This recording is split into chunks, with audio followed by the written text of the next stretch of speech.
gustaría que pudiésemos remarcar precisamente aspectos relevantes de esta conmemoración en dos enfoques. Uno, por un lado, la fiesta patriótica y cívica que se lleva a cabo a través de una comisión gubernamental que logra desarrollar o montar el desfile cívico. Y por otro lado, también tenemos a grupos de organizaciones sociales que también van a marchar y a lanzar sus plataformas reivindicativas socialmente hablando. Vamos a ver, Carlos, ponernos un contexto sobre estos dos escenarios. Ernesto y entramos siempre inicia con el que tiene el celular en la mano. Sí, para que no estén distraídos, así es que no los usen. Bienvenido nuevamente, adelante. Bueno, mira, hay dos caras acá en celebración, ¿no? Sí, mira, y yo creo que esto es normal, o sea, esto es natural, es algo que no solo sucede en El Salvador. Por decirte, México tiene una legendaria tradición en este tipo de cosas, de celebraciones, de fiestas patrias y protestas también de sectores de la sociedad. O sea, ante lo que estamos no es que sea algo extraordinario.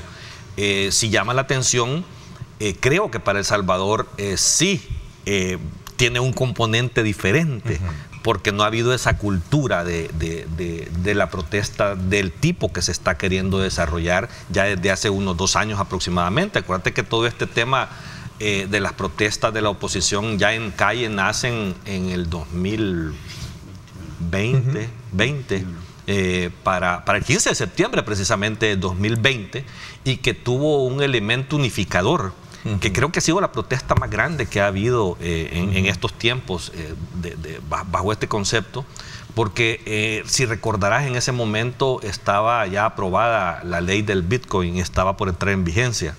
Y creo que ahí sí hubo un elemento unificador de todos los diferentes sectores de la sociedad, de una gran preocupación. Vamos a ver ahora lo que resulta. O sea, no he visto la fuerza de la convocatoria de otras protestas. Siempre inicia, creo que es el bloque de resistencia popular el que inicia la convocatoria normalmente, lo ha hecho nuevamente. Y ahí se van sumando y anexando diferentes grupos y sectores. ¿Qué piensan de la plataforma reivindicativa o del evento bandera de esto? Es que hay justificaciones por los cuales ir a la calle y protestar, o sea... Y demandar cambios. Claro, claro. Y, o sea, es que hay muchas cosas que cambiar.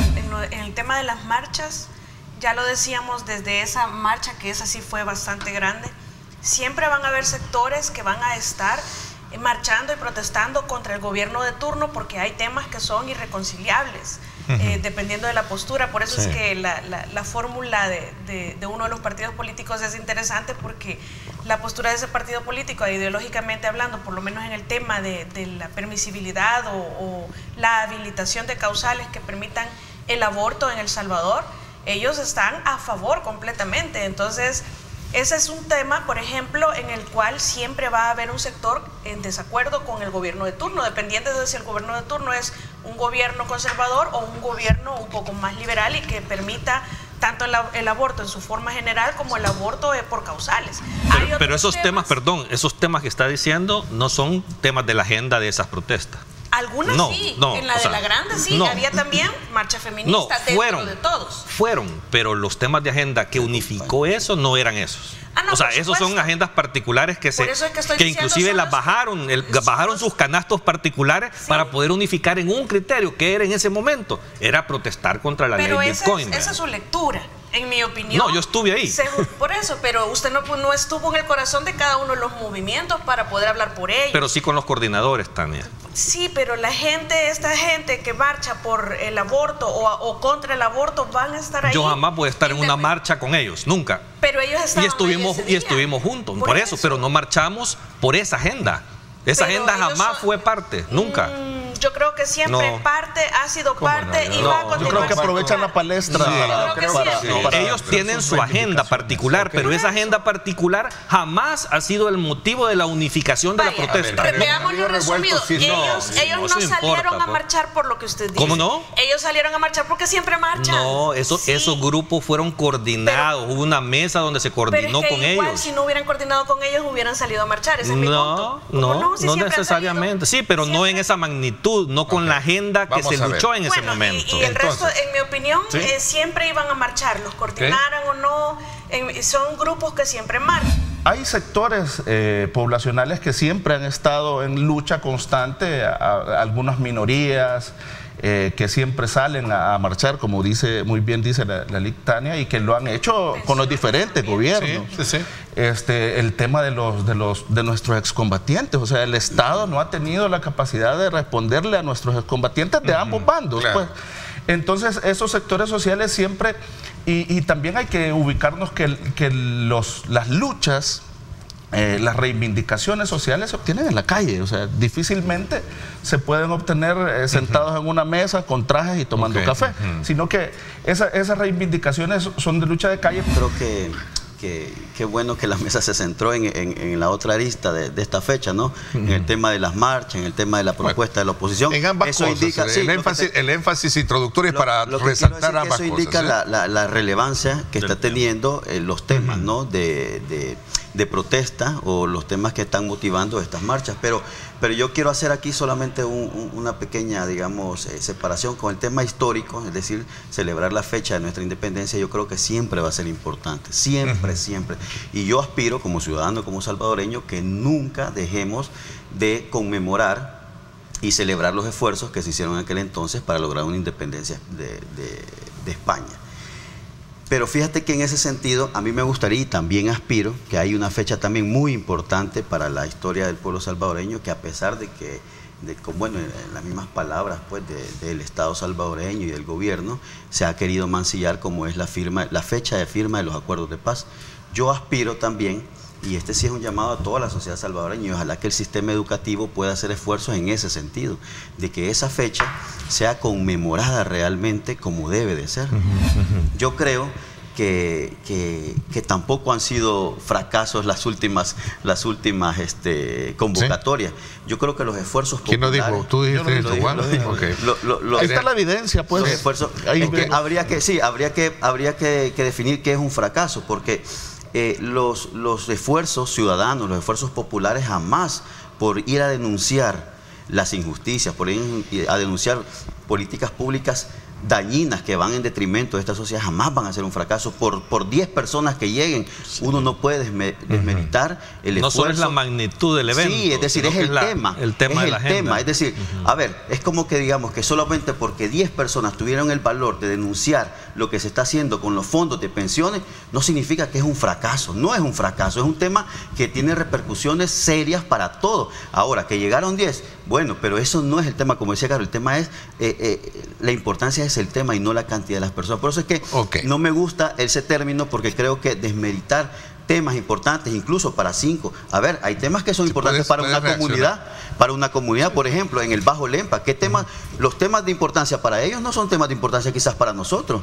Y por eso es un fracaso una protesta que ellos vayan a hacer, porque solo fueron 100, 150 personas que son las que viven en esa zona. No es así. Desde la primera marcha, este gobierno ha sostenido una política de bloqueo a las marchas. O sea, ponen barricadas en todo el país para evitar y detener a los buses o microbuses que puedan venir a la marcha y no les permiten llegar. Yo creo que eso al final sí, son barricadas puestas por el ejército y por la policía al final de cuentas, porque no permiten la libre circulación de alguien que quiere protestar y que tiene derecho a protestar, porque la gente, está bien que puedan parar a alguien, revisar si no traen armas o no traen bombas, cosas por el estilo.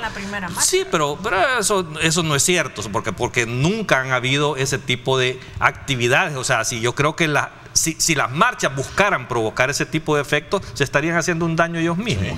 ¿Hay problemas en este país? Sí hay. ¿Hay motivos por los cuales estar un poco preocupados y descontentos y molestos y salir a la calle? Sí lo hay. O sea, yo en eso sí comparto con Vladimir que estos son procesos. O sea, yo sí creo que la oposición o estos grupos que protestan en las calles en este momento deberían de organizarse de una mejor manera y coordinarse de una mejor manera, porque el efecto de la marcha del 15 de septiembre, la primera marcha que fue de verdad grande y masiva, ese efecto se puede lograr en las diferentes protestas, pero no se logra precisamente por esa falta de coordinación, por esas agendas particulares que comienzan a privar en este tipo de eventos, y por los protagonismos de estos grupos o de líderes de estos grupos que no permiten unificar una agenda. La oposición no pudo ni siquiera estructurar una sola oferta electoral Que no O sea, es que necesario. no lo por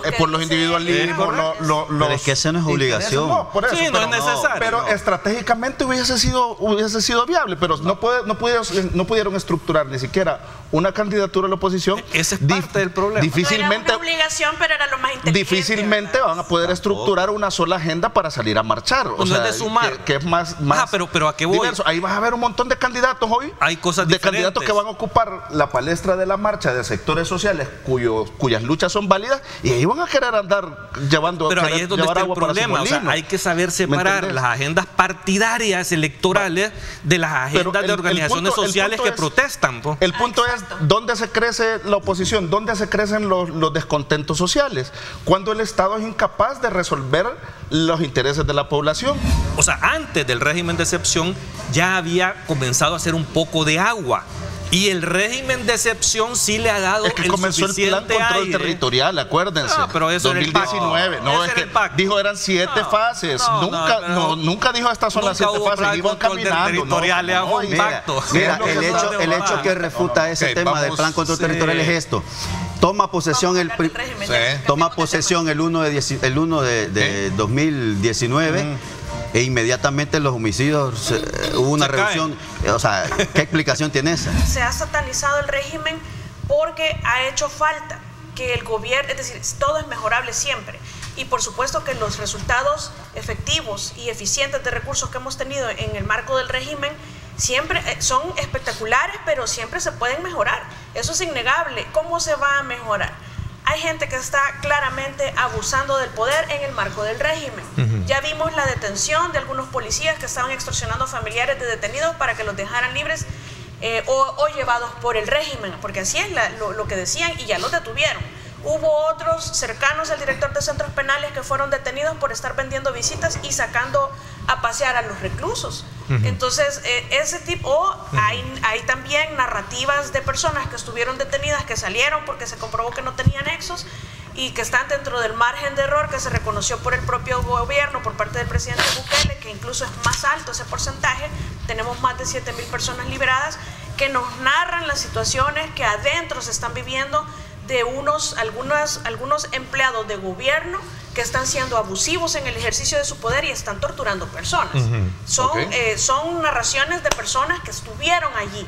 Entonces, si no se sanciona a esos abusivos, que algunos yo me imagino que habrán decantado o que habrán finalizado con el asesinato de algunos de los reclusos, si esas personas que son auténticos asesinos no son sancionados, entonces no podemos hablar que el régimen o que la implementación de la política de seguridad estatal va mejorando, porque sí se puede mejorar, pero la manera que queda en este momento de mejorar es sancionando a los responsables abusivos, porque el presidente no mandó a nadie a estar torturando, a estar matando, ni a estar extorsionando. La política de tortura en las cárceles no son hechos aislados. O sea, hay miles de casos ya, pero de verdad, miles de casos documentados en donde claramente se establece que era una política carcelaria. Yo no sé si ordenada desde el alto mando, pero al menos el jefe de las cárceles, que es Osiris Luna, es el responsable directo si él dio una orden de hacer una política de tortura dentro de las cárceles como tal. Pero hay que tener, o sea, entender y tener el fiscal del presidente. O sea, ese es el problema que tenemos. O sea, sí, pero por eso, pero de que o sea, no eran personas aisladas en una cárcel que un guardia hizo esto. No, había una política, hay una política, creo, inadecuada, y por eso es que protestamos muchas personas con relación a la aplicación de esto. Yo creo que las palabras del embajador sí son importantes, pero es justamente lo que se ha venido diciendo siempre. Es decir, él no ha dicho nada nuevo, pues, que tiene más relevancia porque es el embajador, pues puede ser, pero es lo que hemos venido diciendo, bueno, algunos conocedores del tema jurídico, incluso la opinión pública en general, la sociedad, diversos sectores, aquí todas las academias, muchos gremios, eso es lo que se ha venido diciendo. Y repito, es irrefutable el tema de la reducción de los homicidios y por supuesto lo que esto ha generado implícita y explícitamente, ¿verdad? Eso es irrefutable, pero aquí lo que se analiza es justamente, y mejor dicho, lo que se puede criticar es qué ha pasado a mí me parece, con uno de de los factores que constituyen una verdadera política pública. ¿Esto tiene sostenibilidad? Y esa es una pregunta que hago. ¿Tiene realmente sostenibilidad esto? ¿Cómo hacemos para que sea sostenible? No, por eso, porque de la manera en que porque, a ver, cuando me dicen a mí, estamos aprobando mes a mes un régimen de excepción, a mí eso no me inspira sostenibilidad. A mí eso no me inspira una política pública, porque es algo, estamos utilizando un recurso constitucional, pero es decir, y esos son justamente recursos excepcionales, pero ya llevamos año y medio en donde yo creo que ya no hay excusa, o bueno, sí hay excusa, que es una excusa electoral, es decir, mantener el régimen de excepción como tal, como figura, y mantenerlo en la psiquis de la gente, en la mente, en la cabeza. El régimen de excepción, lo que ha traído, es necesario como política electoral. Es innegable, pues, que teníamos un problema sumamente grave de seguridad. Yo sinceramente pensé que nadie le iba a poder resolver ese problema a la población. Y yo siento que tenías que tener medidas drásticas como las que se tomaron para un problema drástico. Juan, y ahora, estos 100.000 detenidos en cárceles es el resultado de lo positivo. Ese es el punto. Creo que el Estado, con la construcción del SECOT, vino a desahogar un poco el tema de hacinamiento carcelario. Y ese hacinamiento no es nuevo, pues, o sea, hemos tenido hacinamiento a lo largo de muchas épocas atrás. Y el Estado, si hubiese metido, sin construir esta nueva cárcel, a toda esa población carcelaria, ya estuviéramos en una crisis humanitaria grave de cuestión carcelaria. No digo que también las condiciones son un hotel, pues eso, son unas cárceles, están en condiciones... Ahí salieron unos agradeciendo que los trataban bien en el SECOT. Como sea, pero creo que la política estatal, al menos en ese punto, ha sido ordenada en decir a las personas que están detenidas por régimen de excepción y algunas personas que son detenidas por delitos comunes, porque aquí siguen pasando delitos comunes, van a diferentes centros penitenciarios. Yo creo que esa parte, porque si no ya hubiesen aquí motines y cuestiones. Acordémonos de dónde venimos. Definitivamente voy a coincidir, porque me parece que si es electoral, yo creo que el gobierno debería de mantener, yo no sé cuándo lo van a decidir que van a dejar de prorrogar el régimen por un tema de empoderamiento, ya nada técnico, a mí me parece que es necesario, pero más allá de eso sí es un tema electoral, porque yo lo mantendría hasta después de las elecciones por una razón bien simple. Más allá de que todavía no hay una posición oficial, una investigación del tema de cómo estuvo el probable pacto de las pandillas con el gobierno actual, lo cierto es que en el gobierno del FMLN y de Arena sí sabemos y ya vimos las entregas de dinero, ya escuchamos las narraciones que el FMLN llevaba al polígono de tiro a enseñarle a los mareros a dispararle a la cabeza a las personas para que no fallaran. Pero en el marco de esos dos gobiernos, del FMLN y de Arena, sí sabemos que electoralmente convirtieron a las maras en un capital electoral, que impedían que la gente votara libremente y los forzaban a votar en una u otra dirección, y que por eso fueron los pactos, o fueron originados los pactos en un principio por parte de estos dos gobiernos. Entonces, si acaso todavía hay personas de esos gobiernos que están afuera, libres, y que fueron parte de estas negociaciones de capital electoral de las pandillas, y si todavía hay pandilleros afuera, yo realmente lo mantendría para garantizarle a las personas electoralmente que nadie los va a estar obligando ni a votar de una forma ni de otra.